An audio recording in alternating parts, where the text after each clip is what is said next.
All right, everybody, good afternoon. It's great to see you all again. Welcome. I'm Neville Hode. I'm a professor of English at the University of Texas at Austin, and I'm co-director of the Bernard and Audra Rappaport Center for Human Rights and Justice. Together with my co-director, Karen Engel, a professor in the law school at UT, and Professor Dan Danielson from Northeastern Law School, and Professor Lucy White from Harvard Law School. And you'll hear a little bit from all of us over the course of this next 2 hours. And our team of over 30 researchers, welcome. I mean, it's been quite a feat to coordinate everybody from different institutions in different parts of the country over the last weeks. Thank you for joining us for day two of our two-part workshop on the persistence of racialized inequality, essential work, and COVID-19 hotspots. Today is a chance to workshop the results of 8 weeks of work by the researchers who will be making presentations. Some members will continue to work on the project, so we welcome the feedback not only of the other researchers on the larger project, but those of you who have joined us just for today, some who work directly with the most affected populations. Karen, it's all yours. I want to begin today by starting the way that Neville did on Monday. Because even those of us who are here, I think, should hear it again. Borrowing from Douglas Crimp on the HIV/AIDS pandemic, Neville said we need both mourning and militancy.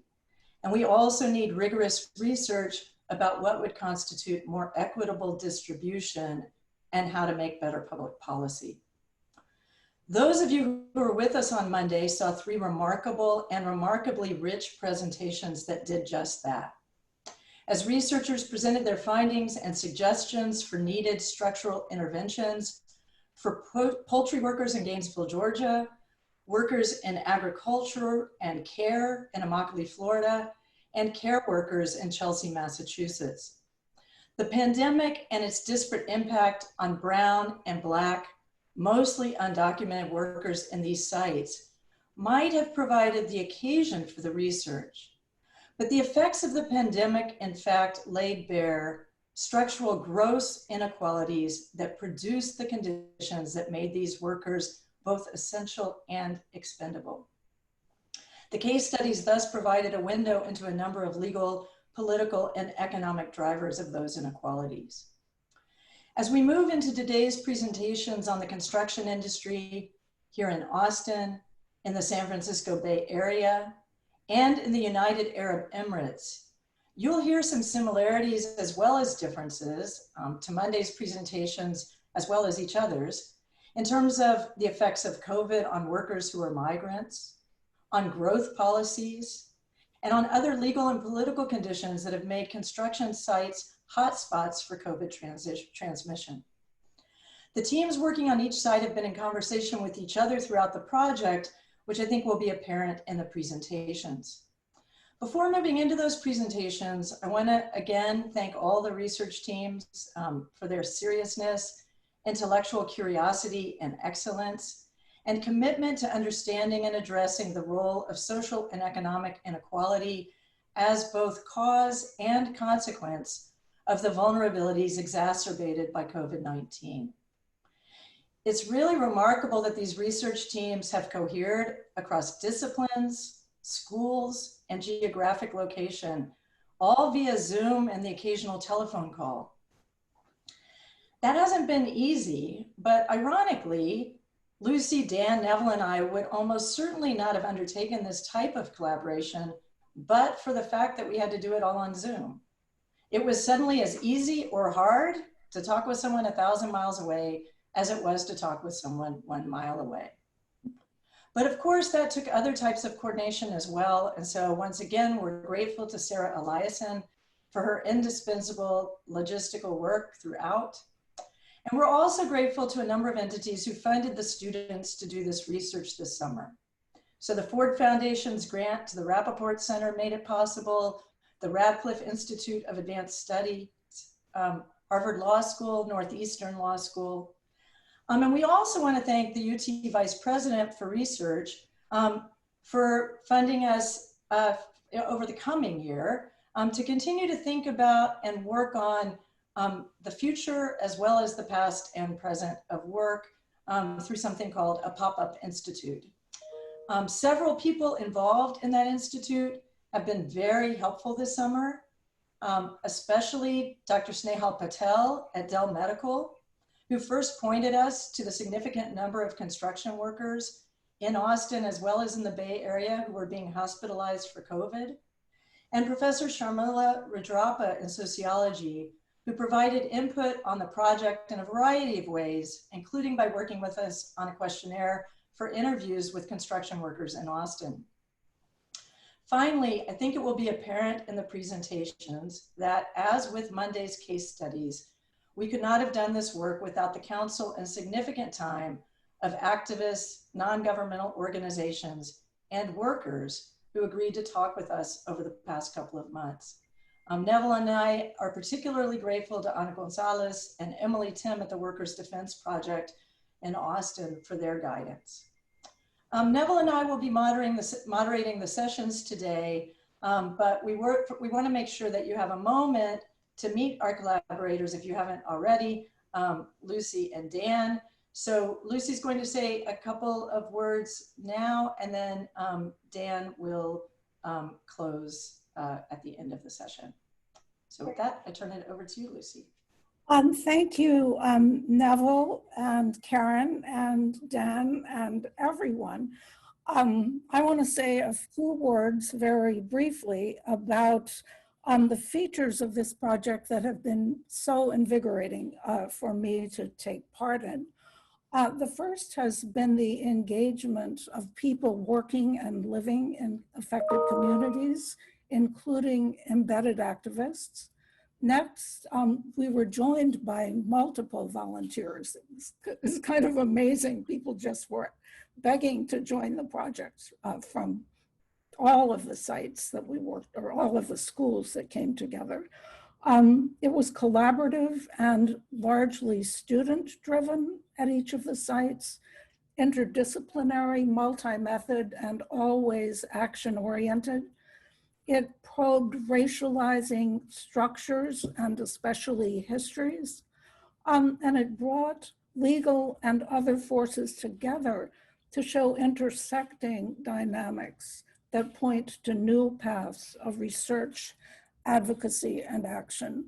And that's what I think we saw more than anything else in the previous presentation, that although the individual laws and forces are very familiar, bringing them together, informed by these histories in a collaborative way, really mapped landscapes that even activists hadn't necessarily seen before. So I just once again want to thank everyone for enabling me.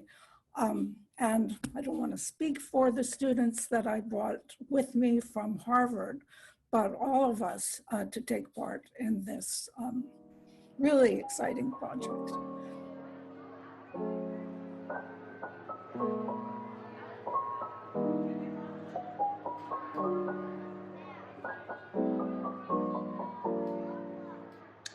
Our first team is our Austin construction team, and I'm very excited to hear from them. They are Sam Tavery, who's at Harvard, but I think we also claim him because he did an undergraduate degree at UT. Jacob Blass, who's a student in the College of Liberal Arts at UT. and Michael Bass, who's from Northeastern Law School. Hi, everybody. This is Sam Tabry. As Neville said, I'm part of the team that's been working on the exploration into Latinx construction worker vulnerability in Austin, Texas, under conditions of COVID-19. I'll hand it over to my colleague, Jacob Blas, who's going to start us off in terms of articulating the problem in terms of how we've framed our inquiry over the past couple of weeks. So I just want to thank everybody again for joining us for today's presentations. Again, we'd like to thank Karen and Neville for their mentorship and collaboration. Without them, this would not be possible. And again, we'd like to thank the Workers' Defense Project for their support and aid in this project. So to go ahead and start off with some background on the construction industry in Texas, here with our articulating the problem. According to Workers' Defense Project, nearly 70% of construction workers are Latinx in Texas, and with about half of that population estimated to be undocumented.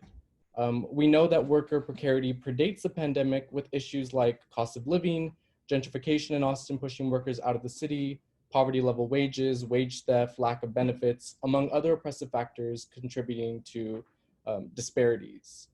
In addition, while the COVID-19 pandemic began in Texas, local mandates that halted construction were overridden when the state designated construction an essential industry. Workers then continued to crowd work sites, and with the lack of protections at these sites, the construction industry became a hotspot for COVID in Austin. It is without surprise that Latinx and Black workers and these populations overall were disproportionately affected by COVID across number of cases, hospitalizations, and deaths due to systematic negligence by state and federal authorities built out of systems of racism and capitalism, which we will go into later. And so these are some of the few of the working questions that we started with. First off, we were curious as to why construction work was maintained as essential. Of course, in this capitalist-driven economy, this was not as hard to answer, but of course, this question still dominated a lot of our research. We were then wondering, how were Latinx workers or construction workers already losing the race in access to healthcare, social safety nets, and the like, contributing to their vulnerability? We then wanted to look at specifically during the pandemic, what has been or is being done to mitigate vulnerability among Latinx workers and communities, and how they are accessing the support. And last, how to understand why Latinx workers are precarious in multi-level governance environments. And so to start looking at these questions and others, we began with 4 broad frames of analysis as potential legal and political drivers. And the first one is Anti-Immigrant Law and Climate. So we looked at instances of immigration surveillance and enforcement, the histories of Latinx population being considered a commodity identity under a racial capitalism frame, and how these histories and state violence have prevented certain Latinx communities from accessing relief services during the pandemic. We also consider growth politics and regulation in the Austin metropolitan area, and thinking about issues of capitalist endeavors that contribute to worker precarity, with the framing of who benefits, who is subsidized, and at whose expense. We then consider household level living conditions and economic security, acknowledging that housing insecurity and economic interdependence are byproducts of the capitalist structures that often harm non-white communities. And last, we think about the dynamics of preemption and multi-level governance, and how these systems contribute to and allow for state violence on Black, Indigenous, Latinx, and communities of color. We also want to note here that these are not the only frames that are relevant to this research, nor are they new areas of concern unique to the pandemic. And all of what we describe here is building off of past and current research, scholarship, and activism. And with that, I'll pass it off to Michael. So our first context was in contributing to ongoing advocacy work, just recognizing that this is a space in which there have been a lot of NGOs and interested individuals operating for a long time. And we wanted to contribute to kind of harmonizing a series of perspectives and really recognize that there's a lot of ingenious, innovative work that's been going on right now. So the other context we had to consider was that the construction industry is really unique in the way that it handles its worker vulnerability. So it's heavily stipulated around subcontracting organizations. Any given project for construction could have over 20 different subcontractors. There are many different competing interests, different corporate vehicles, and different employment structures in which there are contractors, there are people who are only in there for a day, there are people who are professional supervisors. It's a very diverse mix of employment arrangements. And so there's also a model in the US of low investment in worker skills. You've seen issues of people having to pay for their own trade schools, the cost of having to pay for their own tools as part of their enterprise. And obviously, labor costs are constantly under pressure in order to increase profit margin and in order to arrange financing for these vehicles. Obviously, in regards to cutting labor, there's a lot of downward pressure on using people who are already structured in precarious relationships with the state via their immigration status. And obviously, enforcement of what rules and regimes are applicable is spotty. And so there's also the dynamic of the corporate liability protections that are coming down through congressional intervention right now. Obviously, in the instance of Texas, they have a voluntary workers' comp regimen at the state level. And so that, again, complicates getting care for workers who are injured or exposed to injuries or illnesses on the work site. So as we continue walking quickly through sort of the context in which we want to ground our analysis, I think it's important, sort of given the construction industry's particular role in the physical underpinnings of regional sort of booming growth in Austin, it's important to call out sort of the various scales at which we could think of addressing Latinx worker vulnerability in Austin. So while the city of Austin and Travis County obviously anchor the Austin region, a wider regional view of housing markets and job markets generally should be part of that conversation, both in terms of sort of where people live and work generally, but also in terms of where housing and construction activity is actually taking place as part of this overall growth structure. And then bound up in that sort of larger urban regional unit of analysis are questions of fragmentation and then political and regulatory diversity, in the sense that the county policies or the municipal level policies could be quite distinct in terms of relief efforts being offered for vulnerable communities across the larger region. And then also bound up in this are questions of historical anti-Black and anti-Latinx segregation and racism, particularly in terms of pushing folks out of central Austin and enduring sort of the legacy effects felt to this day, including their intersection with contemporary gentrification and sort of the large-scale displacement of people of color, again, from centrally located areas within this larger urban regional unit. And then finally, there's inverse narratives about sort of the competitiveness undergirding a lot of Austin's growth has to do with questions of comparatively low cost of living relative to the larger national peer cities from which people might be coming. But then there's also the dynamic that relative to historical patterns of cost of living, a whole host of indices are showing rising costs across the board at the local level. So there's that tension as well. And then finally, our last sort of contextual parameter we want to introduce here is just briefly reviewing some of the stakeholders within this larger universe that we're going to be talking about today. So obviously there are public and private players, as well as both local and non-local players, including sort of speculative or prospective non-local players bound up in the specifically growth-oriented narratives undergirding the region. But you'll see different entities from across this sort of stakeholder universe appear as we continue throughout the presentation. So now pivoting from sort of the background context, we're going to look into the 4 drivers that Jacob introduced earlier and go into a little bit more detail. So to understand how we kind of got to where we are today, I think it's important to contextualize Latinx labor and racial capitalism in the United States.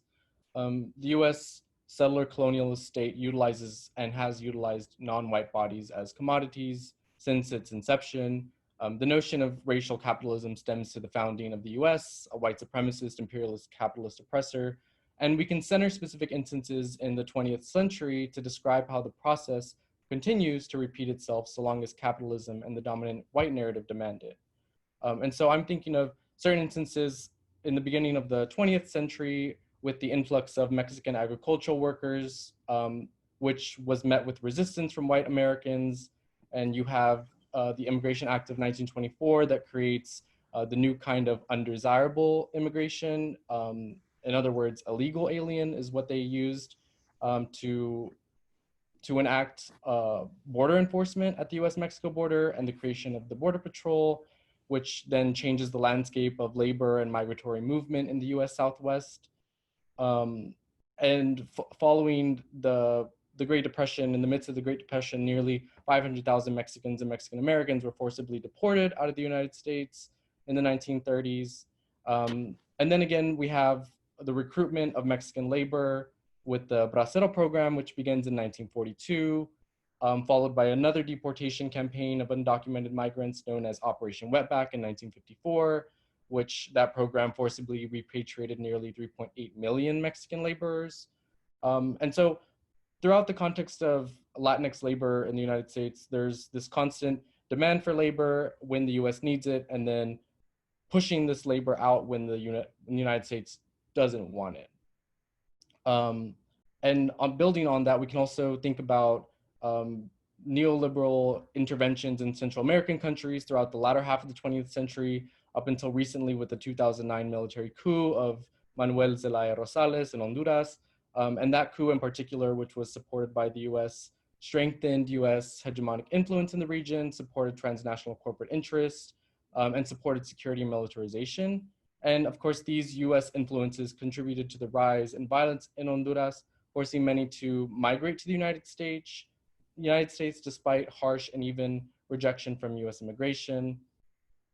And so I think it's interesting to think about how these narratives, and thinking about how it's even crossed in the media with just two years ago in 2018, headlines declared that a Central American migrant caravan was coming to invade the US border.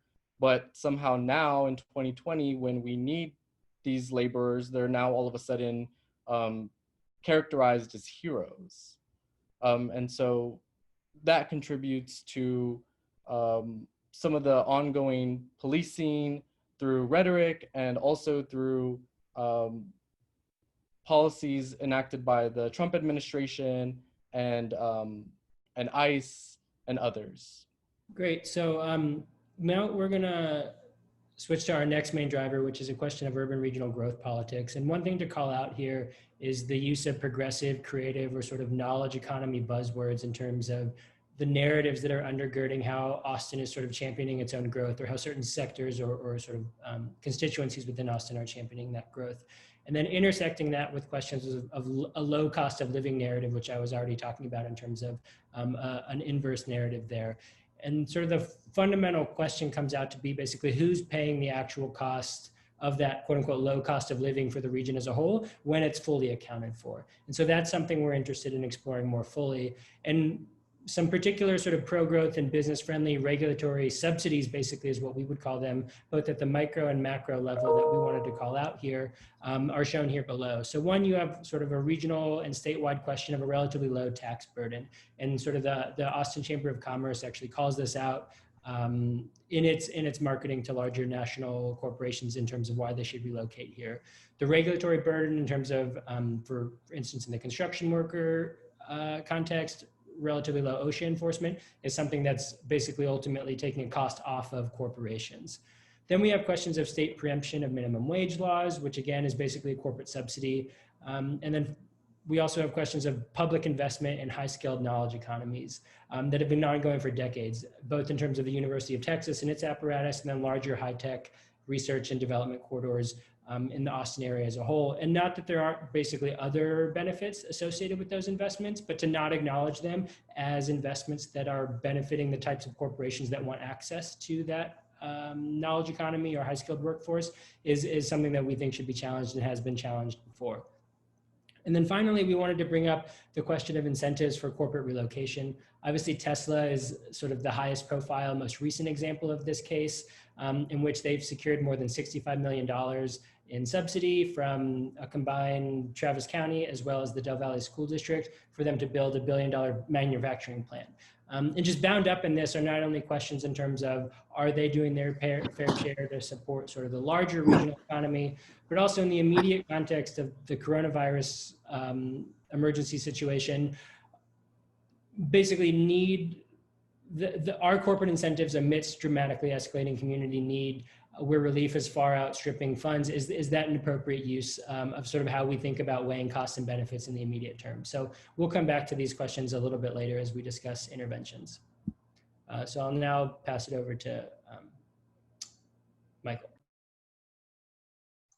Hi there. So I talked a little bit about preemption in my presentation on Monday, and the mechanics are a little bit nitty-gritty, but to suffice it to say that a higher authority usually supersedes a lower authority in terms of regulation. So because the supremacy clause of the Constitution, the federal authority supersedes the state authority, and because of the unique moment in time in which the American Constitution was drafted, it actually doesn't mention local governments at all. And so their powers are only those that are granted or delegated by the states themselves. And so Texas has been not shy about wielding this preemption authority in order to shape local policy. So for instance, at one point there was a county in Texas that had enacted a fracking ban within municipal territory out of fear of water quality issues. And the state responded by rescinding the authority of local municipalities to be able to regulate in the oil and gas field entirely. And so they created a vacuum in which states couldn't locally self-determine those environmental threats, obviously to improve the efficiency of business and to avoid a patchwork of regulation, but also in ways that really do deprive people from meaningfully contributing to really significant aspects of their quality of life, health and safety, and the dynamics of going on around them.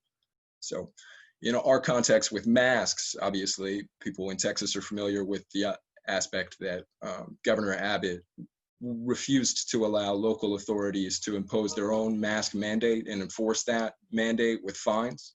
And so he explicitly superseded those lower patchwork of authorities in executive orders in order to make them only consistent with his order and to disempower local authorities from being able to regulate and enforce their own ordinances.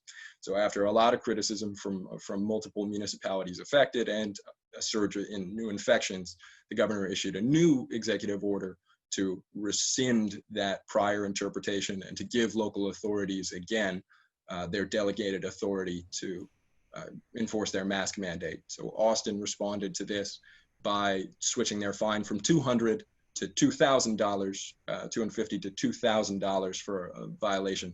But all this is to say that preemption of local authority is important because it changes the message of who's speaking and who they're supposed to listen to and what orders are the controlling ones.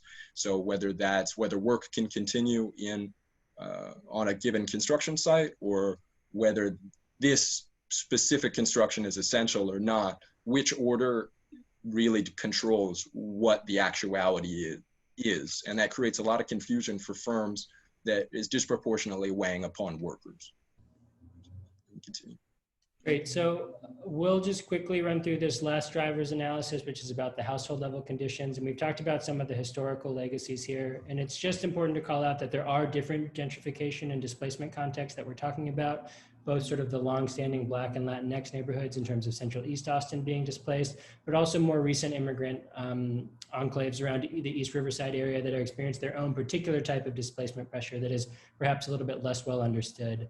And then just in terms of thinking about how this question of housing and affordability and where people are sort of pushed to live intersecting with COVID-19 vulnerability, folks have seen these types of arguments before, but there's questions of multi-generational households, multiple essential workers in the same household feeling pressures to continue to go to work, and then insufficient space possibly for self-isolation and distancing, or questions of digital household connectivity in terms of remote access to school or healthcare, et cetera, that is becoming the norm these days.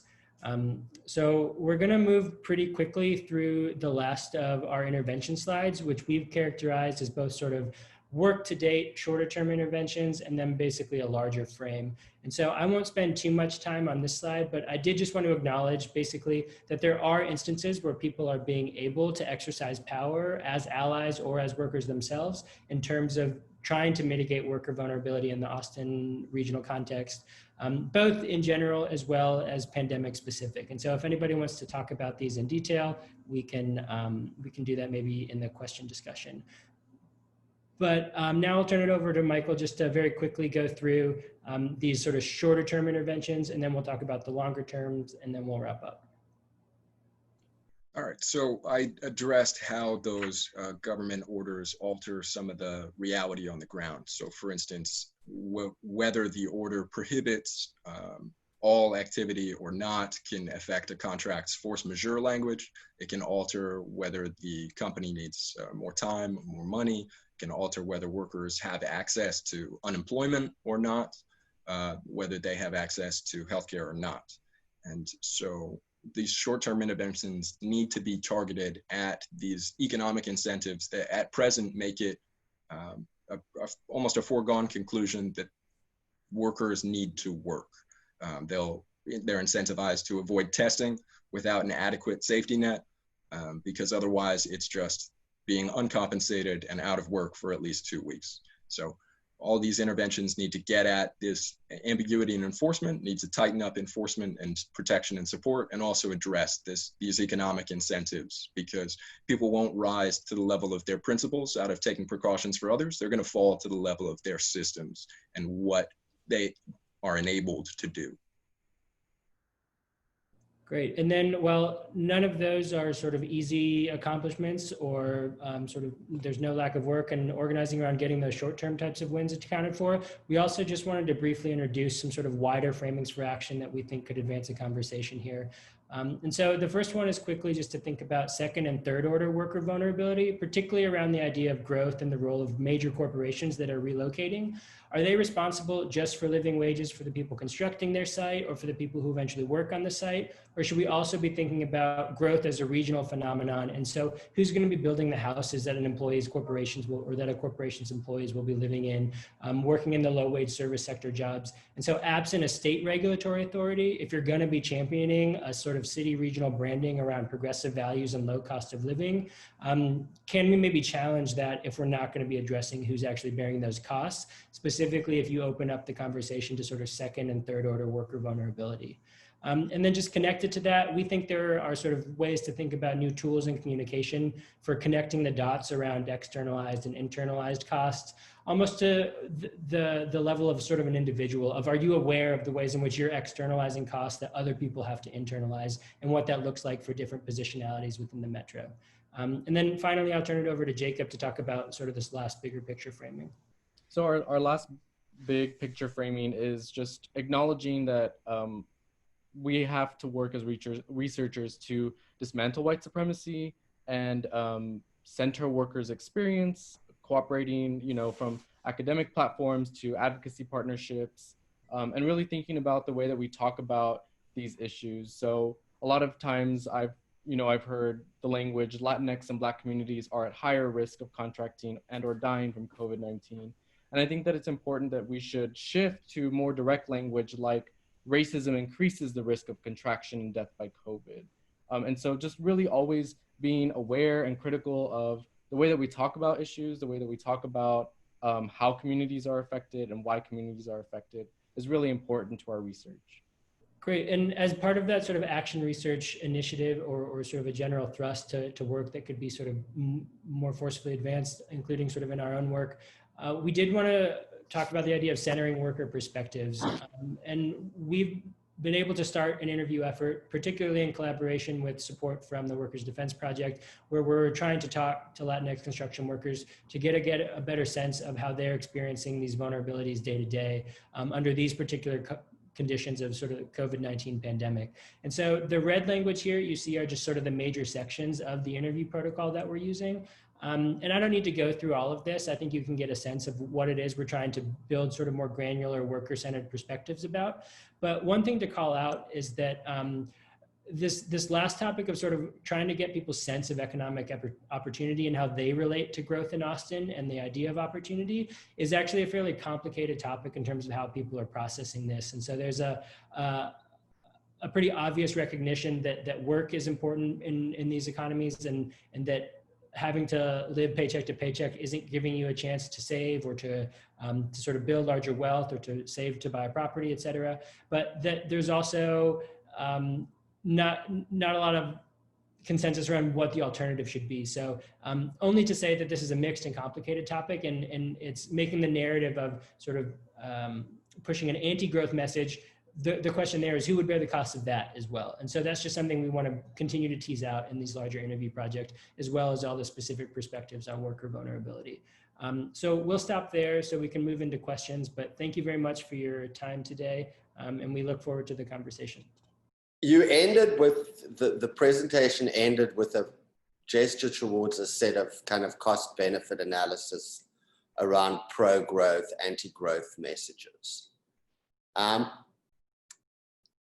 Sam, you left us with an interesting provocation, which is who would bear the costs of an anti-growth message? And I think, I mean, I have a hunch that this is coming out of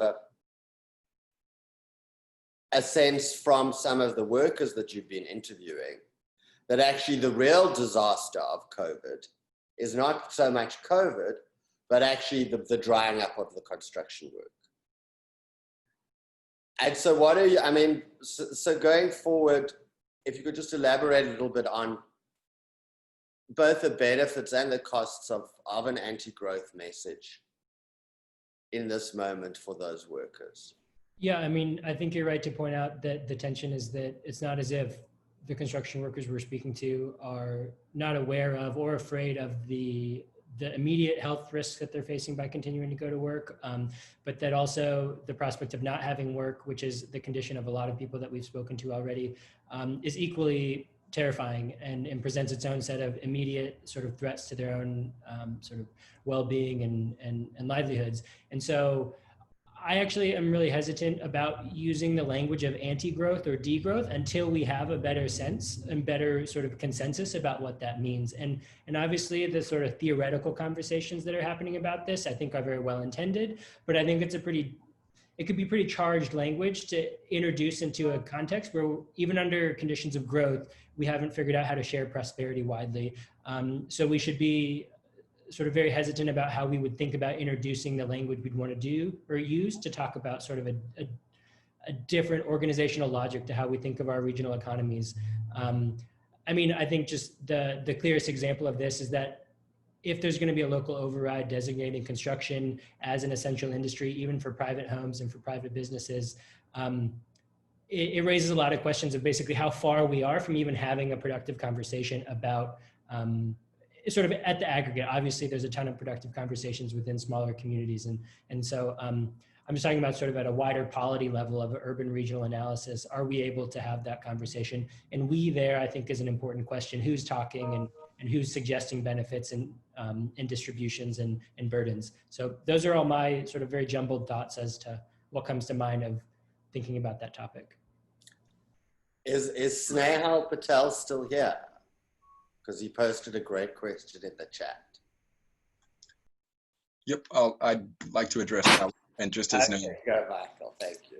As an addendum to the previous one, I would say as well, anti-growth is a very easy phrase to kind of negatively propagandize around. So I'd say pro-sustainable development or sustainable growth rather than an anti-growth idea.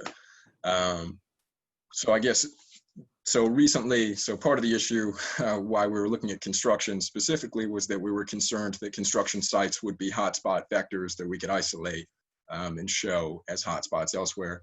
And to Snell's point about Mark Escott, I guess the head of public health in the county, recently made comments saying that actually it wasn't work sites that they were concerned of as hotspots, but it was actually social gatherings amongst workers in the industry that was more of an acute risk.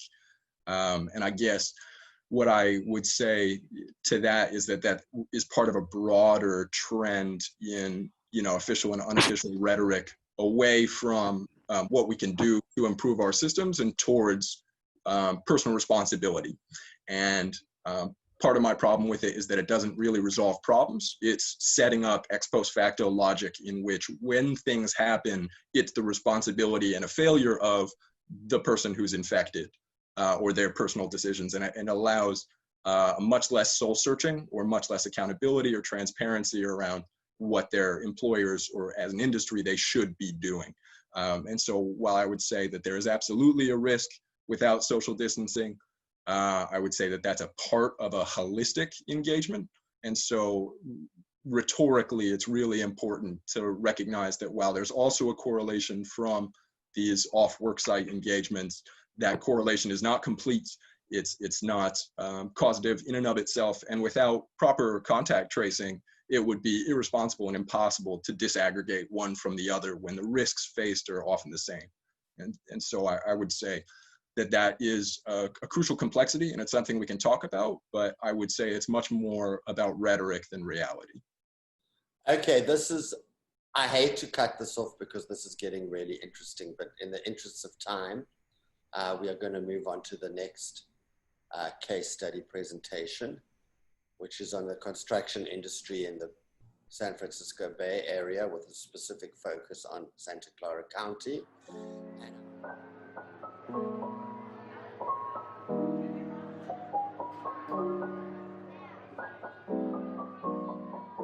And our presenters on this one are Adeline Alvarez from the University of Texas at Austin, Angela Gachinga from Harvard, and Henry Storm from Northeastern. Okay, hello everyone. Thanks for joining us today. As Neville said, my name is Henry Sturm. My partners are Adeline Alvarez and Angela Gachinga. And together we researched the disparate impact of COVID-19 on Latinx construction workers in the Bay Area, particularly focused on Santa Clara County. And we approached this research from the perspective of the least protected people that we could identify, which ended up being undocumented Latinx construction workers, as well as other undocumented Latinx workers in the region performing essential or frontline work. And the story of that experience is the core of our research and is a thread that runs throughout. So our problem, as we have studied it, has a lot of threads and they suggest a lot of causes and effects, but will require deeper research down the line to further concretize. But here's what we do know. In June, Santa Clara County's construction industry was deemed a COVID hotspot. COVID-related disparities are already emerging there and in nearby San Francisco.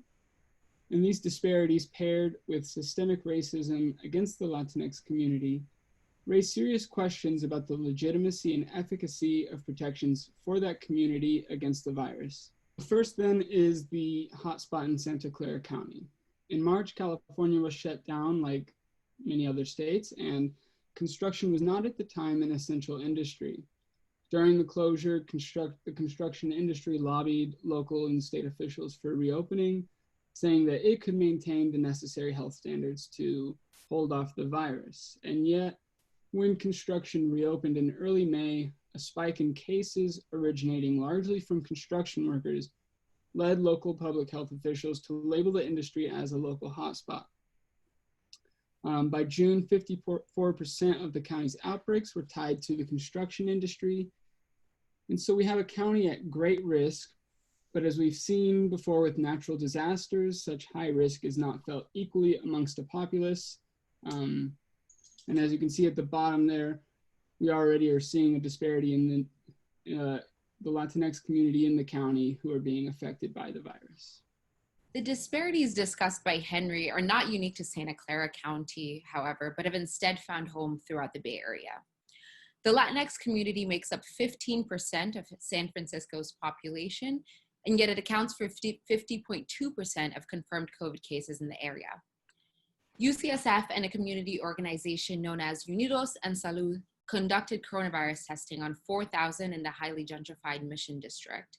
The results of the study showed that 96% of positive antibody results belong to Latinx individuals. A physician and epidemiologist at UCSF relayed that a majority of these COVID-19 patients are Latinx restaurant, delivery, custodial, and construction workers. Looking further into the demographics of the Bay Area, it's critical to consider the immigrant population in California.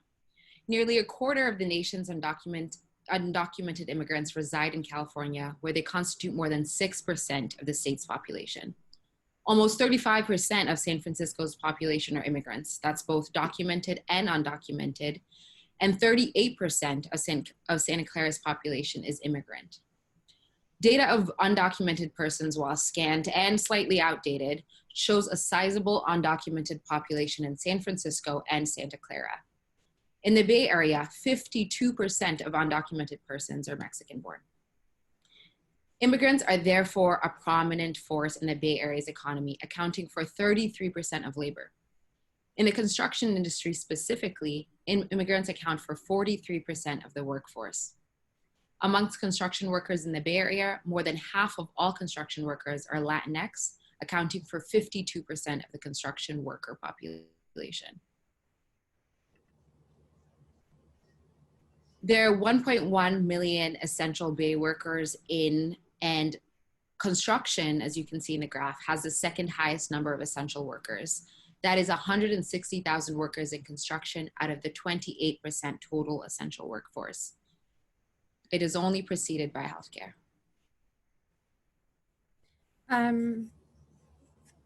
Sorry, I don't know if I'm muted.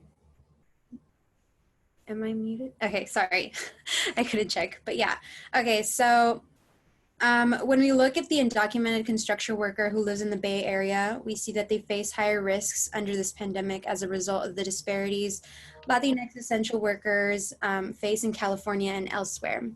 This raises questions for us to where an undocumented construction worker can find other undocumented people like themselves in the construction community, how they can protect themselves in the workplace, how they can provide for themselves and their families, and what forms of aid there are available for undocumented people to receive as a result of this pandemic. I don't know what happened. Through our research, we narrowed everything down to 3 key legal and political drivers that we will be delving into and discussing. First, we will discuss the construction and labor regulations provided in ensuring a safe environment for construction workers in the Bay Area, seeing how immigration status has significantly affected those living and working in the Bay Area, and how housing and transportation play a big role in how construction workers living in the Bay Area are able to protect themselves from this virus. Okay, so we come back to county level decisions. And when Santa Clara County officials reopened construction, they did so with conditions requiring contractors to act in certain ways to help stem the tide of the virus. Now, as we said already, those conditions did not help. The construction hotspot emerged after the reopening, in fact, because of the reopening. But what's useful about these regulations is understanding what threshold of protective action is necessary to legitimately control this virus.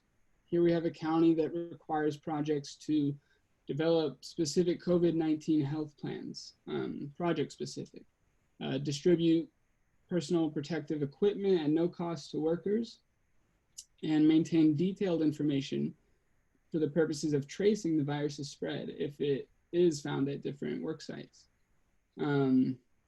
In spite of all this, numerous large projects, which had stricter requirements than smaller residential projects, became a part of a hotspot in Santa Clara County.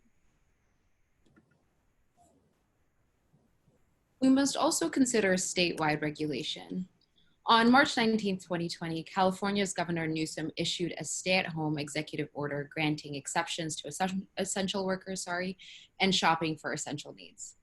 Soon after, however, on May 4th, 2020, the governor released another executive order informing local health jurisdictions and industry sectors that they could gradually reopen. This was under new guidance. One such guidance was drafted by the California Department of Industrial Relations Division of Occupational Safety and Health, or California OSHA. This guidance requires California employees to establish and implement an injury and illness prevention program, or IIP, to protect employees from all worksite hazards, and this is including infectious diseases. It's important to note that the guidance does not impose any new legal obligations, however.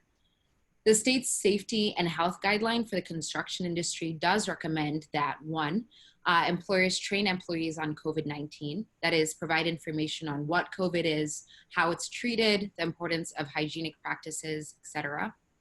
It also provides guidance on increasing physical distancing, implementing safe work practices like limiting the sharing of tools, and lastly, the guidance provides information on what to do with construction workers who might be sick with COVID.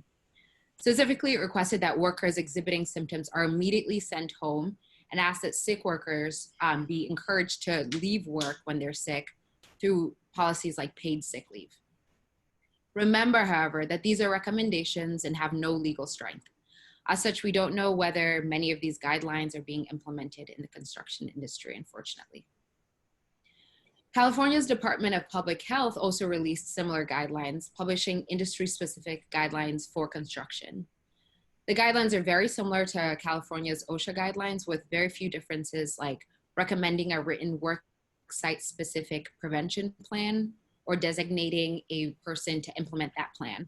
It also asks employers to communicate with their local health department on any outbreaks. Once again, these are merely recommendations and are no way legally enforceable. The state has created some protections for their workers, such as paid family leave of up to 6 weeks, as you can see in the chart, if you cannot work due to caring for someone with COVID, or paid sick leave if you or a family member are sick and have to quarantine. One must note that these benefits only extend to workers of documented status, however. As mentioned, nearly a quarter of the nation's undocumented immigrants reside in California, meaning many people are falling through the cracks. Without the protections of paid sick leave, undocumented immigrants are forced to keep showing up at work, irrespective of whether they're affected by COVID symptoms. So continuing up the chain, the federal government has left a lot of decisions to state and local governments. And the few things it has done do not really reach undocumented workers. Coming back to our story of the undocumented Latinx construction worker working in Santa Clara County, where there is a hotspot. That person is not receiving stimulus checks or the benefits of the Families First Coronavirus Response Act.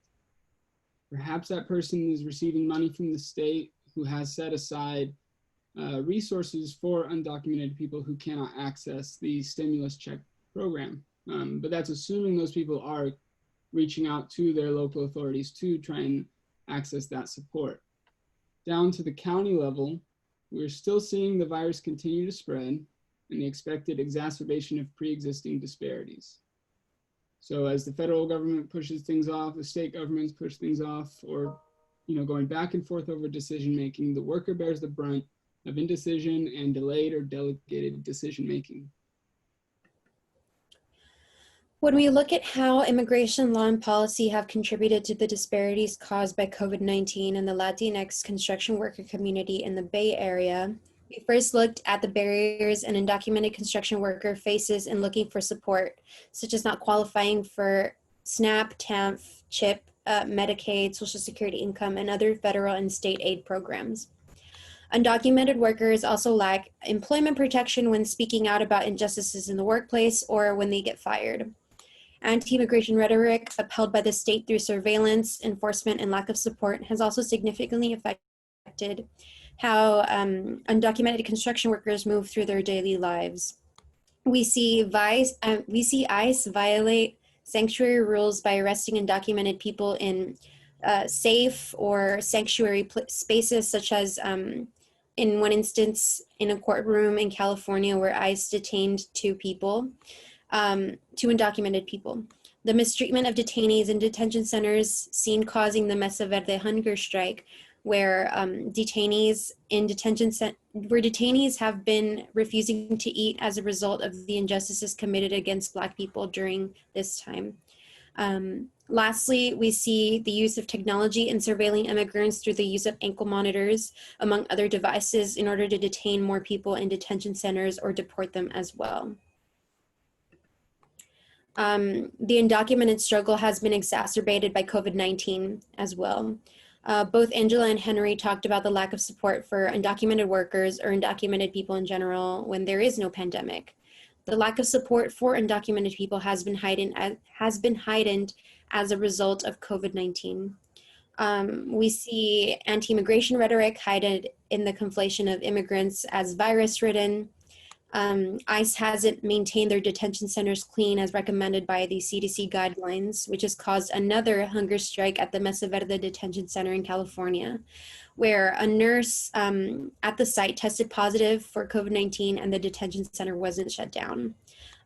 Testing sites also have a tend to track people who test positive for COVID-19. And this creates a fear of deportation or detention in getting tested when you are undocumented. Lastly, there is a lack of governmental assistance specifically for undocumented people, seen in how undocumented people didn't qualify for the federal stimulus check or the CARES Act. And this link that I put down here provides different resources for undocumented workers in California, some specific to the Bay Area and to San Francisco as well. So when we're thinking about how an undocumented person is protected, we need to think beyond employment opportunities and address basic necessities such as housing. Although more than a dozen Bay Area cities have passed emergency tenant protections, such as suspending evictions and late fees, several San Francisco supervisors have also proposed rent cancellation. No jurisdiction has canceled rent, mortgage, or utility payments. Economically insecure workers are concentrated in frontline essential jobs. 35% of workers living in households at or below 200% of poverty are essential workers, compared with 26% of those in higher income households. Frontline workers are much more likely to live in or near poverty, rent rather than own their homes, pay too much for housing, and care for children and or seniors at home. In 2014, California was home to between 2.35 and 2.6 million undocumented immigrants. We were unable to find more recent numbers, but data does show that immigrants are living all over San Francisco, with concentrations mostly in the densely packed south of Market, Tenderloin, Excelsior, and Mission District.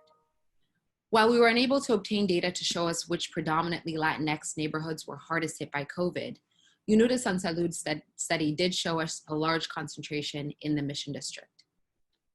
Between 2000 and 2015, several parts of the Bay Area, including the Mission District, experienced concentrated losses of low-income Latinx households. This was due to rapidly appreciating rents and vacancy decontrol in rent-controlled units. The Mission had the highest rate of no-fault evictions and tenant buyouts in this period between 2008 and 2014. We can assume that these rates have only continued in the most recent years, making housing inaccessible for the Latinx community. So let's wrap this up by returning to what we know. We know there are disparities affecting the Latinx community in the Bay Area. We know that many Latinx people are performing essential work in related jobs that have a higher degree of exposure to the virus.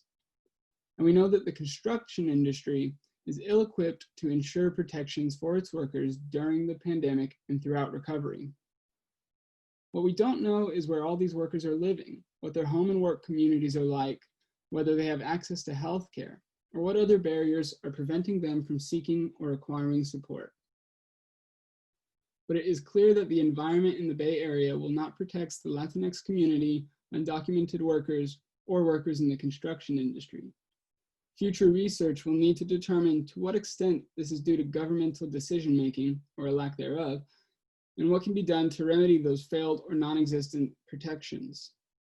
What we hope you take away from this is that even with some of the advanced affirmative protections in California, at-risk groups remain at risk despite that action. Truly affirmative responses to COVID-19 require addressing underlying contexts of systemic marginalization, and that should be the threshold that we all look for going forward. Thank you for your time, and we look forward to your questions. Sam might have a question for us. Okay, Sam, that's all yours. So I was wondering if you all have thoughts on sort of the evolving nature of the outbreak in California specifically, and sort of this rolling, I don't know if it's a second wave or sort of a ballooning of the first wave, or basically this evolution over time. And if you're seeing a change in how people are, is there sort of a resignment to the question of, well, we're all just going to be exposed to this and it's about mitigating that? Or what is your thinking on that sort of temporal evolution question? I don't know what the perspective is on the ground necessarily. I think from the the local public health perspective, I think there is a California has taken some measures that are more advanced than some other places in the country, and yet California is overwhelmed by positive cases. And I think it appears to me, at least, that some of these local authorities are still just scrambling to try to contain the virus.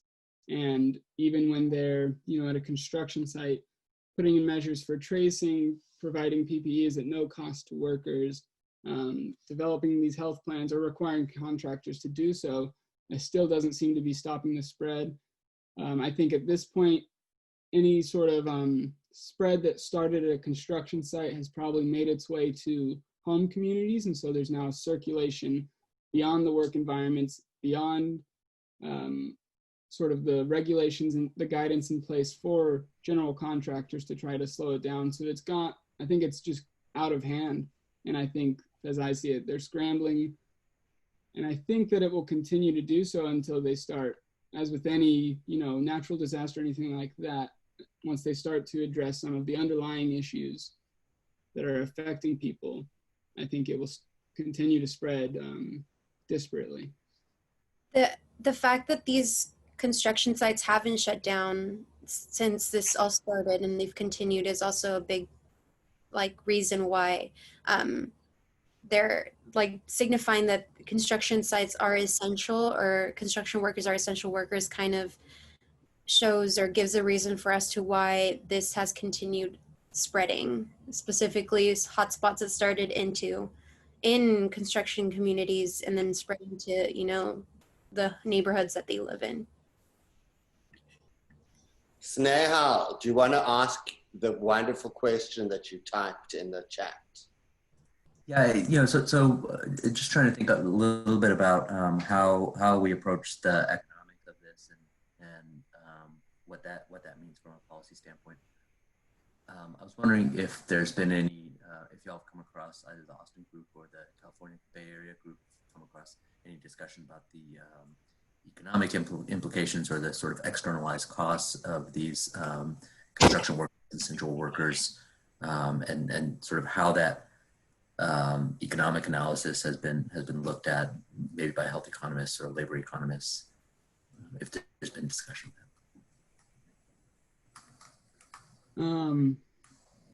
What I could say is that I haven't seen discussion of this. I'm sure it's happening, but I imagine in this country we have a very we look to the individual to take care of their situation, and I think that sort of idea is pervasive even when this virus is affecting huge communities.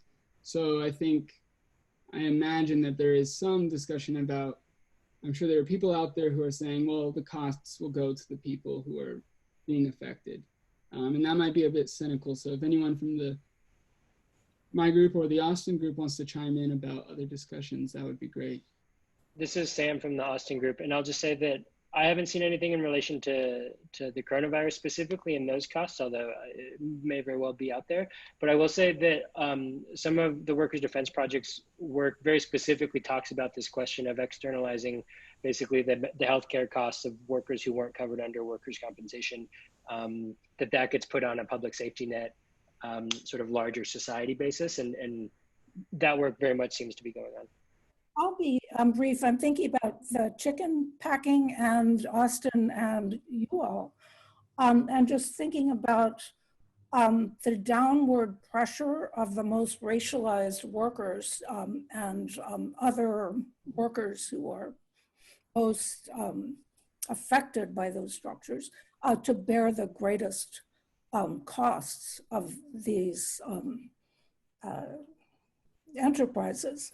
And in construction, I'm thinking about the fragmentation, the history of craft industries, the fact that some kinds of workers have been unionized and have been in very racialized unions, and whether this has led employers to increase the proportion of workers in the construction industry who have been undocumented, who have been deprived of education, et cetera, et cetera. It seems like this is an important part of the picture and might create greater vulnerabilities even than you see in chicken packing. And the other question relates to Austin, and that is whether when the industry lobbied to get construction an essential industry, whether it mobilized the growth rhetoric, particularly in Santa Clara, when you had many construction sites that were directly related to the biotech industry, and that workers wouldn't have, benefited from in terms of the fruits of that industry. But was that rhetoric specifically mobilized to drive the classification of workers as essential workers? I mean, I will just chime in to say, I can't say that I saw that specific rhetoric in terms of the construction industry lobbying to keep their projects open and ongoing. But what I can say about the unions in the Bay Area is that they seem to be more tailored to people with specialized labor skills and the contractors themselves, as opposed to the day laborers, the people who are moving from project to project, who might be undocumented, who might not have at least specialized skills that are certified by some, school or something like that. So, which is a hugely racialized history. Right. Yeah. For sure. So, I mean, with that, I wouldn't be surprised if some of the unions who are being led by people who are higher up in the construction industry hierarchy are in line with, the funders and all trying to keep this stuff open, and people like undocumented workers and who don't have this as strong as a voice are just being, carried along and not getting to have their say as to what happens and how. And I think that their voice is probably most represented in the public health response and trying to come up with ways to protect workers, but it's not a direct representation of their wants and needs. Tabby Spence, do you mind asking your great question that is written in the chat to everyone, please? Yeah, it's just, I mean, it might relate to the discussion that was happening earlier about growth versus degrowth. And I came in a little bit later, but my question is more, building on your research and going beyond that a little bit. It's more about the question of, fundamentally what should be deemed as essential in society. And when we're talking about housing and the exclusionary nature of housing in America today, and then at the same time, the racialized impacts on the workers, to me, my work is mostly on the climate crisis, and that's very much coming down on us right now and into the coming years. So I'm just wondering if in some of the discussions you all have been part of, there is a move toward, linking the issues of workers' rights, access to housing, racial, the struggles for racial justice, and dealing with this very pressing crisis. I mean, Henry here again, I think that, advocates for the workers are always, for a long time now, trying to link, all these things as a cohesive sort of web, that everything connects and affects each other. Someone's work environment and work conditions will affect their families, what's going on in their home community, especially now if a work site is dangerous in terms of the coronavirus, someone will then take that home. And if their home community is less set up for optimal public health, then it might circulate even more amongst that community and then further spread. So I think that linking is apparent and being done by advocates. I also think that there are people who want to pick that apart more because it's easier to, stand against something if it's just an individual problem. Yeah, I don't know if anyone else wants to chime in on that. I guess I also wanted to say that the fact is a lot of these undocumented construction workers, as seen in the hotspot growth, are being directly affected. And then as a result of that, their housing is as well.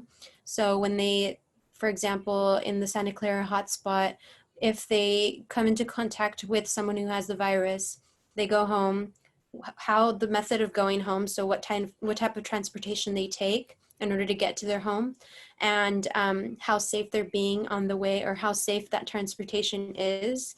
And then when they get home, do they have a decontamination space in their home? Is there even a space allowed for that? Who else lives with them also plays a big part into how safe they can be in that sense.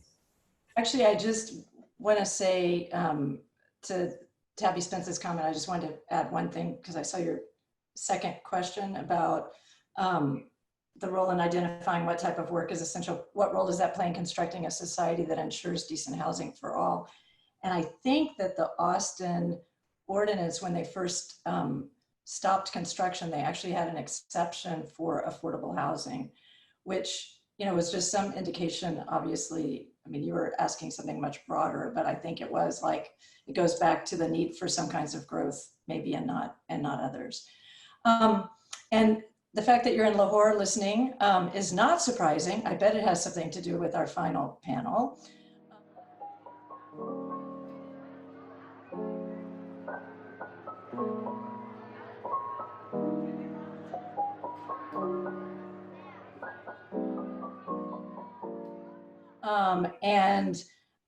So I will introduce the presenters to you. I did mention that they'd be talking about the UAE, but they're also talking about Pakistani workers in the UAE. So we have Paul Lyons, who just graduated from Northeastern Law School. Gothaman Raghunathan, who just finished his one-year master's program, who's an attorney in India and just finished his master's program at the University of Texas.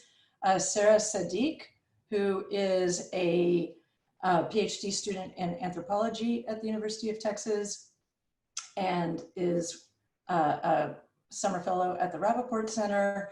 And Michelle Khan, who you didn't know that the University of Chicago was involved.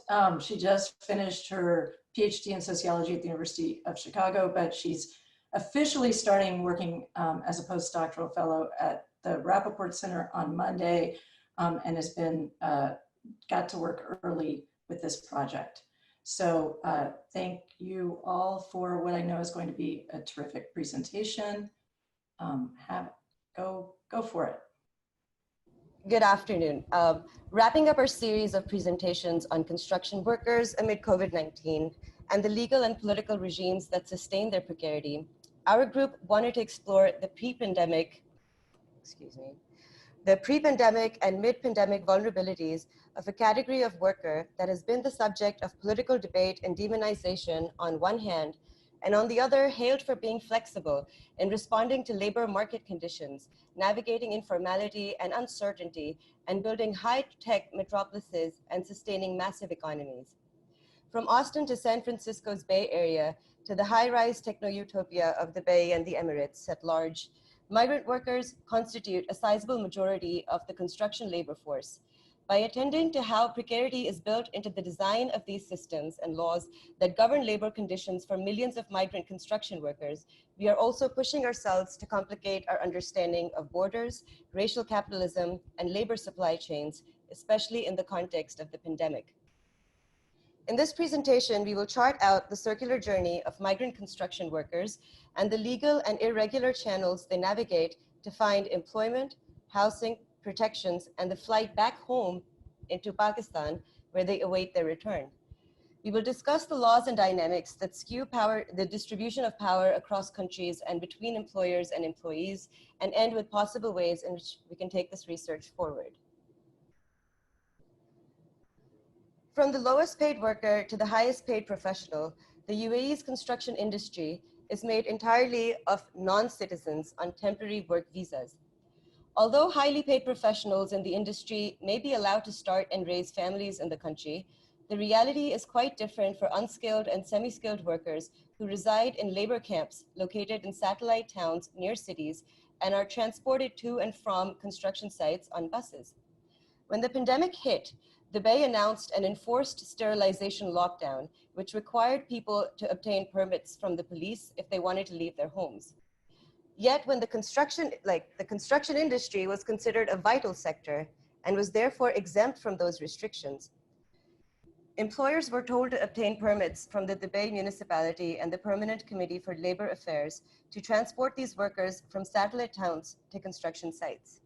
At the labor camps, hundreds of workers sharing communal kitchens and common spaces were told to maintain a distance of 2 feet and keep their environment clean. In March, the Bay municipality issued new guidelines for labor camps, which included building on-site accommodations to prevent an outbreak among workers living in cramped quarters. However, the numbers of infections continued to rise, and in April, construction work was halted, leaving thousands of Pakistani construction workers jobless. Others were encouraged to avail a 6-week leave, as there was no certainty as to when the construction would begin again. Around this time, the UAE threatened to review its labor policies with South Asian countries if they did not repatriate their workers. Around 40,000 Pakistani workers signed up for their return flights in April using their own funds. Upon return, in many cases, 50 to 80% of workers on these flights tested positive for COVID-19. However, a majority of workers remain stranded, unable to return or find work, and are increasingly in debt. The vulnerabilities being experienced by the workers and explored in this research are magnified with the onset of the pandemic, but they rest on a history of racism, exploitation, and inequality. The UAE's reliance on migrant workers for construction predates the oil boom of the 1970s, but really took off after that. Since the oil recession of 2015, the UAE has looked to diversify its investments through construction and amazing feats of engineering and architecture. From building the tallest skyscraper in the world, hotels and malls, to luxury homes on islands on land reclaimed from the sea, the UAE's vision for development is energy intensive, highly polluting, and entirely built on the labor of migrant workers. The image on the right side is the planned site for the Bay Expo 2020. This was scheduled to be held this year. The project alone employed 40,000 construction workers and is an example of just one of the many mega projects that are fueling the demand for more workers. For Pakistan, under the structural adjustment programs announced by the International Monetary Fund since the 1980s, remittances from migrant labor abroad are a recognized development strategy. This is an economy built on remittances. This relationship, facilitated and upheld by the International Labour Organization on the one hand and the International Monetary Fund on the other, is built on predation and unequal relations. Exploring the question of what all goes into creating such a vulnerable situation for construction workers is at first glance actually simple. It is created by an economic model that is at once racialized, based on wage theft, and is exploitative to the core. The question of how that system is sustained through legal and political drivers is what we set out to explore. For this presentation, we will limit our discussion to certain legal and political drivers that explain unequal relations between Pakistan and the UAE, and how this maps onto the situation for migrant workers and relations between the employer and the employee, and finally for workers at large within the UAE and then also in Pakistan. And these drivers of inequality will be explained later as well. Once we got a sense of the macro factors that Sarah so nicely laid out, we wanted to humanize our research by getting a sense of what is the experience of a migrant worker who starts his journey from Pakistan. It's often his because almost all low-income migrant workers in the construction sites are male. So we started interviewing journalists, and we got a chance to interview one construction worker. And the sense we got is that there are different phases of one journey that we got an insight into, and we thought it's best to capture our findings so far by way of this cyclical representation, which indicates the journey of a migrant worker departing from Pakistan, arriving in UAE and working at the construction site, and then being subjected to the vulnerabilities as a result of COVID-19, and then returning to Pakistan. We took up each of these stages and tried to map out further legal drivers and other vulnerabilities that a worker faces. And that's the first part of the next slide. Next slide, Sarah. Yeah. So when departure from Pakistan, a worker often has to incur a huge amount of debt to even start the migration process, to pay for workers' permit, fees to recruitment agencies. Though this is something that occurs even before the pandemic, it has added significance after the pandemic, because in order to repay this debt, you need to continue to work. And even if you return to Pakistan, the debt continues to haunt you. So you need to repay it in time. So you incur a huge amount of debt, and you choose between a formal route or an informal route. A formal route is essentially registered recruitment agencies that are registered by the department, the OEP, Overseas Employers Promoters in Pakistan. And the informal route is a mushrooming of recruitment agencies that are not necessarily registered with OEP, but has close ties with the OEP. And we believe that the linkages between the informal and formal networks is an area of further research that we need to look at. Next slide. Next slide, Sarah. Yeah. I understand that this is quite an eyeful. So this is once the worker arrives at the UAE, what are the vulnerabilities they face? The list on the left is the vulnerability that a worker faced even before the onset of the pandemic, which gets exacerbated after the pandemic. And the list on the right are new moves by the UAE government, which further makes the worker precarious. So on the left, the vulnerability starts as early as arriving at the airport, where including the worker who we interviewed said that passports are confiscated. This is illegal as per a Ministry of Human Resources circular, but continues to be endemic. And they are forced to live in living conditions which are cramped, which is well documented. But what we are interested is to see the racialization process that happens of South Asian workers, which treats them as with negligence to be crammed in a particular in one place. And racialization, the way it plays out in Dubai and of South Asian workers, is very new. It needs to be understood in newer ways, as opposed to racialization as we know from other geographical locations that has been well studied.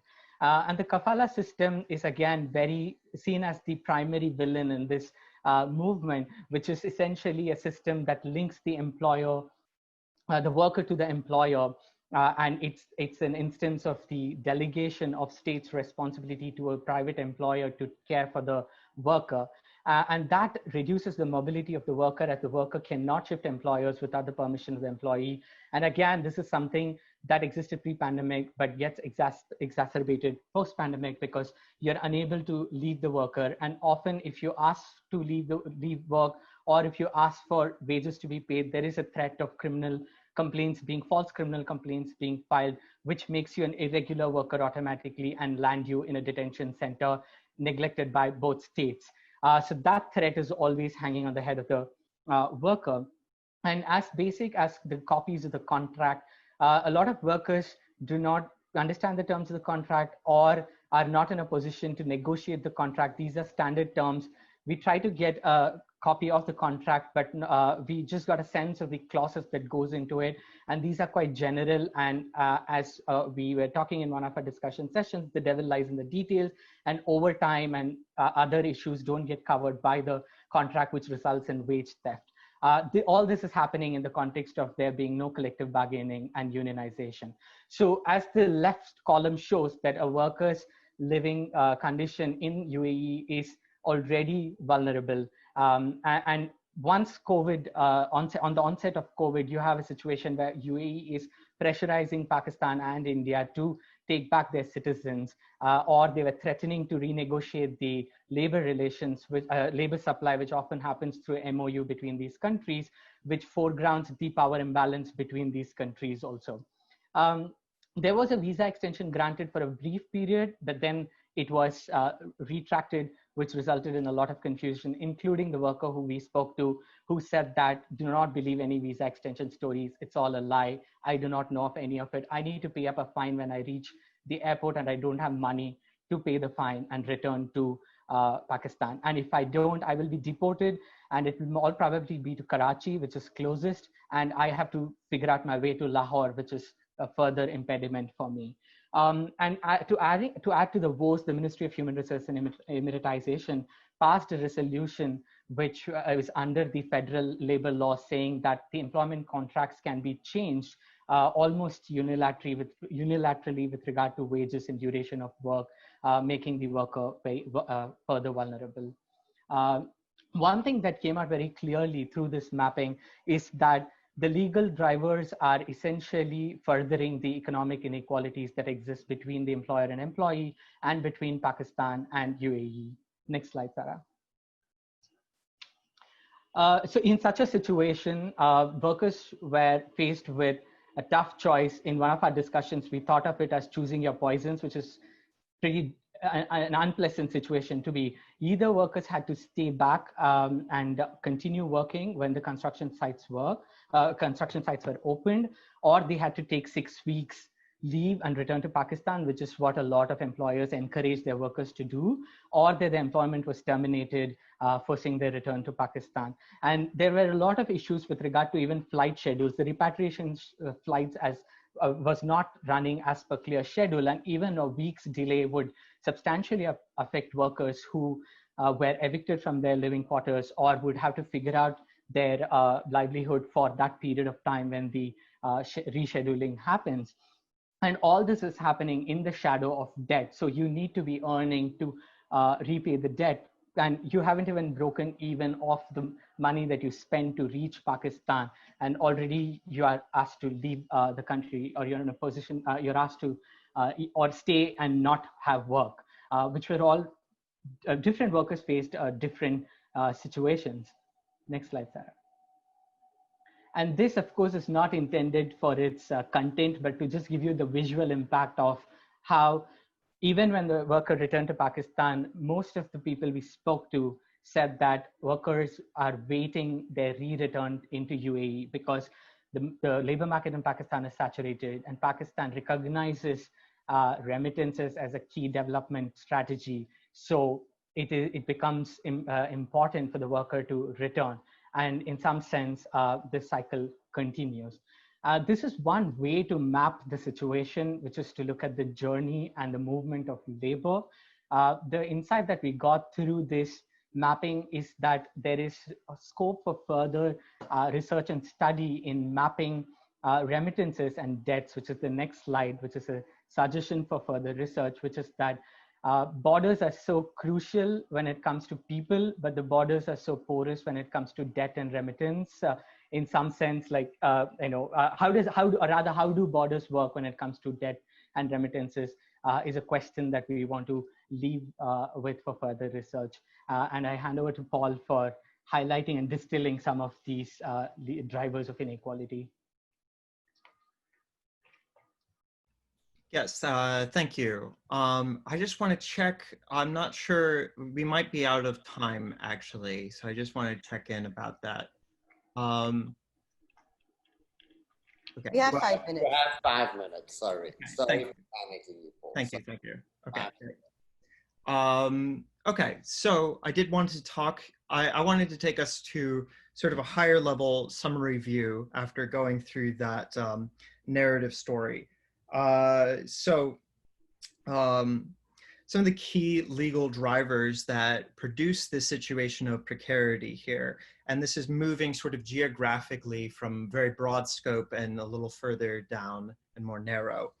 And so, of course, we start with the international, with the ILO's regime, which has acted to facilitate the formation of bilateral agreements between countries as opposed to larger regional blocs with multilateral agreements.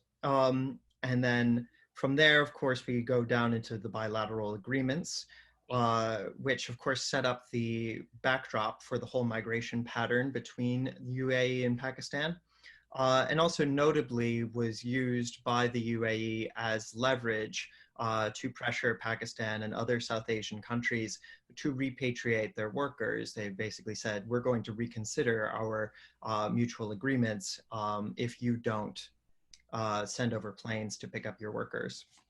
And of course, within the UAE itself is the kafala system, and which places responsibility for the welfare of migrant workers with the employer. And it restricts freedom to move between jobs and silos workers effectively. And then another thing to note about kafala is that Pakistani migrants are generally not familiar with the kafala system, at least not before going and returning a couple of times.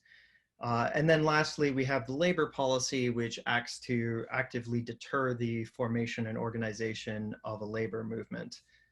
Okay, so next slide, please. Right, so one interesting thing that our research uncovered was that the migrant workers tended to stick to informal channels rather than formal channels. And these are ways of getting to the Gulf or to the UAE through social and familial contacts. However, these informal channels turn out to cost a great deal more than the formal channels and result in greater precarity because of lack of official recognition and protections. And so over time, as migrant workers go through multiple cycles of going, working, and returning, they begin to use formal channels over informal channels with greater frequency. So to go over some of the key social and political conditions, we see that there's, of course, strong economic growth in the UAE, and particularly in their construction boom in cities like Dubai. That makes it an extremely attractive place for workers. But notably, Pakistan and other similar countries, but focusing on Pakistan, uses remittances from migrant workers as a key part of their development strategy. It makes up somewhere between 7 to 8% of Pakistan's GDP. So Pakistan really is dependent on sending out migrant workers, and that frames the relationship between UAE and Pakistan as they negotiate over these issues. And meanwhile, of course, the building boom, particularly in Dubai, would not have happened were it not for migrant labor. So both of these countries, both these societies are rely on the commodification of workers. And meanwhile, no one is taking responsibility really for their welfare. And on the other hand, the bargaining power of sending countries in South Asia like Pakistan is undermined by political disunity within regional blocs like SAARC, which make them less effective collective negotiators compared to similar regional blocs like ASEAN. Okay. And then to go a little bit further down to the ground, what we also found was that to get social support, usually migrant workers will organize among themselves in social support networks. And these are usually separated based on race and ethnic and national groups. Notably, Pakistan and Pakistani migrants tend to have some of the weakest social support networks. And this is likely attributable to two things, which is a lack of regional trust across different regional groups within Pakistan, and a lack of economic class diversity among Pakistani migrants. So that puts them in an even enhanced precarious position. And then the last way that race and ethnicity plays out within the migrant worker position is that it's affected through the position of middle manager migrants who usually come from Egypt or India to then affect the conditions of the workspace. But notably, really overt racism tends to come from Westerners who come to the UAE to work as managers. And then to wrap this all up with the questions that we still have left and we would like to press, is that well, so while we feel that our research has just begun to scratch the surface of this complex situation, it is likely that progress could be made in a couple of these areas. So for one thing, since formal channels are both cheaper and afford greater protections, we need to identify why migrants generally do not use formal channels the first few times they travel for work. And then secondly, we need to investigate ways to increase the bargaining power of sending countries, which would likely produce better working conditions for migrant workers. However, this would likely require moving away from the current prevailing model of bilateral agreements, and it would require addressing and resolving some of the political problems within SARC. As mentioned earlier, migrant workers also form their own channels of social support based on nationality, linguistic lines, religion, caste, and ethnicity, among other factors. In the absence of unions and platforms for organization and collective bargaining, this has generally meant that workers have no choice but to acquiesce to their employer's demands in the absence of strength among these networks. So we need to ask, how can we build on or strengthen the networks that are there? Okay, so thank you all for attending. We also have several acknowledgements. All of these people were absolutely essential to the research that we've done over this past 8 weeks. And it has been a pleasure to carry it out, and we are just very grateful for all the help we've received. We could just continue the questions from before, because I think they do continue into here, but I also know there are a lot of people with specific regional knowledge on the call, so and also folks who might just be wanting to learn more. Yeah. So no, thank you. That was a great presentation. I don't have any questions. I just wanted to ask that is the use of the term racialization appropriate here, right? I mean, the point is, I can understand that middle managers can be of European descent, and they can be people who are upper class and from the Middle East, from Lebanon and Egypt. And then there can be people who are from workers from Philippines or other parts of the world. But I'm just wondering how the word racialization is being used. I can understand ethnic, sectarian, and even religious difference, right? I mean, a lot of people who are coming from Bangladesh, Pakistan, even India, in South Asia can be Muslims, and those kinds of various ways that we can talk about internal differentiation between the labor force. The other thing I wanted to just say, ethnographically, Dubai, in the desert between Dubai, Abu Dhabi, Ras Al Khaimah, there's a place encampment which is called Sonapur, which could be translated as Goldville. If you're in Middle America, there are lots of vills. And Sonapur is largest concentration of unattached men. It's about 500,000 men who live there. And the issue there, the thing is that a lot of ways where there are divisions and various ways in which people feel there are, that differentiation is produced. There are lots of ways that solidarities across various nationalities and regions are also produced. The way in which perhaps a South Indian or someone from Tamil Nadu or from Karnataka can meet someone from northern Egypt or from rural Punjab and come to know each other through their cuisine, living together, sharing jobs. So there is that kind of aspect, which is more sort of formal and informal, that happens as well.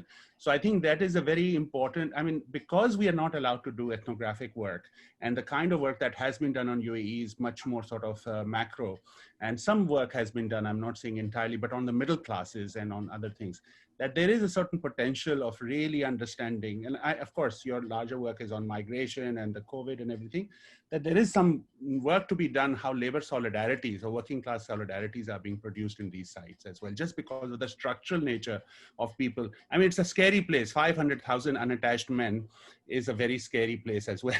So I'll stop there. These are just comments, but thank you. That was very important. And I learned a lot. Thanks a lot. Thanks. Does somebody want to take a stab at that? Both of them? Yeah. Yeah, my question was more in terms of the category of racialization, how you're sort of, yeah. That's a very... Solidarities is a part of that too, right? Yeah. It's a very important question, and it actually goes back to many conversations we have had as a group to think about racialization in this context. So the kind of prompt came to us through one of the persons we spoke to, who has written a piece about racialization in the UAE. We cannot conflate all differentiation to racialization, but there was like some details of how, you know, people from South Asia, like even the worker we spoke to, he said, "Hame Pakistaniyon ko kutton jaise treat karte hain," like they treat us like dogs here. So, you know, and it stood out to us. It's like, so it is nationality, but is there like a race component to it? And given that there is racialization that has happened in the Gulf before through, you know, pearl diving and dates industry, which were all the macro research we were doing when we started off.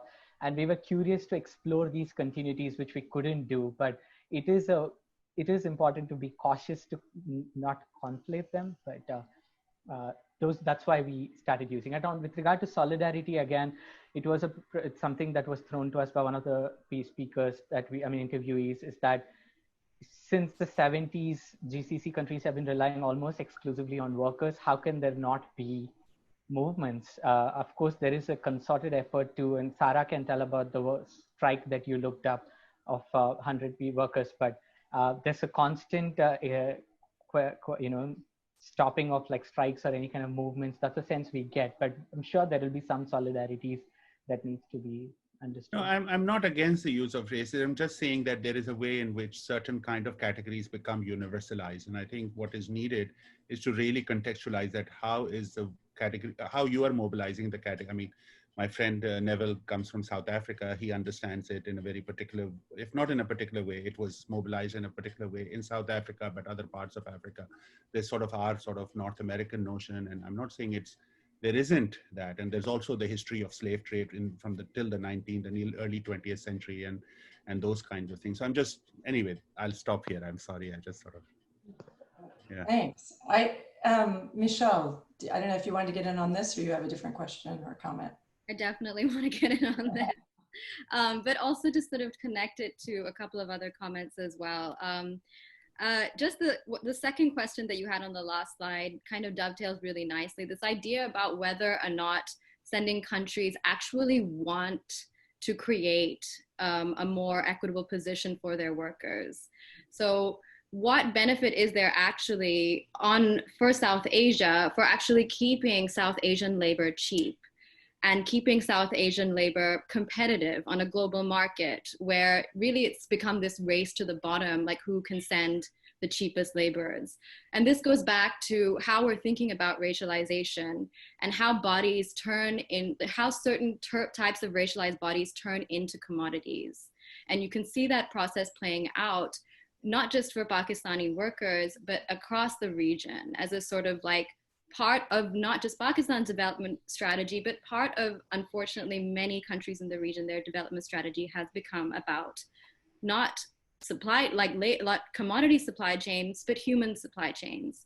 Like what can they sort of deliver to the international community? So I think that's one way to think about racialization. But I think the question to the group is, you know, and what we found and what you have found, is it really what they want to do? Like, is there really any kind of proper motivation for improving the condition of people in the Middle East? Because there would be more downfalls for that maybe in the long run. From the conversations that we had with a lot of people who were in Pakistan and working with migrant workers right now, the idea was that the government is very concerned about the remittances. The entire narrative from the government side is around the question of remittances. And a lot of news articles published in Pakistan spoke about how the late 2019 was fantastic for remittances. It was great up to June. And now they're like preparing for a downfall, which is why they're, like constantly signing new MOUs with Qatar to send healthcare workers, construction workers elsewhere, because construction industry is opening slowly, and they're sending workers back again. It's that circular, going back to that circle where, like it's that limbo that's like just like pushing you forward to the next step, and you already know what that is in that chain. I'd also like to add a bit about the unionization thing, like Gautam mentioned it. 60 years and not a single labor movement in that place is huge, right? So while we do know that there is a moral economy that sustains this huge population of people and allows them to reproduce their conditions of life, it's their conditions of life that are a problem right here, because as we've seen with the COVID-19, things have gotten really, really bad. And this moment is just a reflection of like a broader history of, how it all happens. And there are some efforts to file complaints, and there are the beach centers, or even Migrant Resource Center is trying to get complaints, and both the organization in UAE and in Pakistan, both of them suggested about complaints, and there's some effort to break this chain, as one of the organizations puts it, of this continuous vulnerability. Yeah. Great. We have 4 minutes. And Dan Danielson's going to have the last word in a moment. But I want to just, I see that there's a question from Guy Priver, who's he ends up with a question for you all specifically about how it seems that workers in the United States that we looked at were seen as essential, whereas they're seen as non-essential in Pakistan. And I will say, I think it's complicated. We can complicate that narrative, I think, on both sides, as Neville was suggesting, with the extent to which the construction industry might be on a decline in the US. But I think it does, it does sound like a different narrative. So I think it'd be great to have you say a word about that, and maybe also just in the spirit of thinking about this with the other presentations. I know that the Austin group and the Bay Area group talked about the importance of remittances too, but didn't make it as much a part of the presentations because workers were coming from a variety of different places. But as you all were presenting, I was thinking about how it might be worthwhile, particularly the Mexican consulates do a good job in the United States in terms of advocating on behalf of their citizens. So it made me think, as we continue to work on the Austin project, which I hope to do, that would be a fruitful avenue. So maybe one of you, a quick response on the essential versus non-essential status of the workers. So I think we stated in San Francisco, a lot of the construction sites stayed open throughout. And one of the reasons is because they deemed it essential, and then that created, different types of guidelines for what essential really means. And so in that sense, it kind of contributed to, it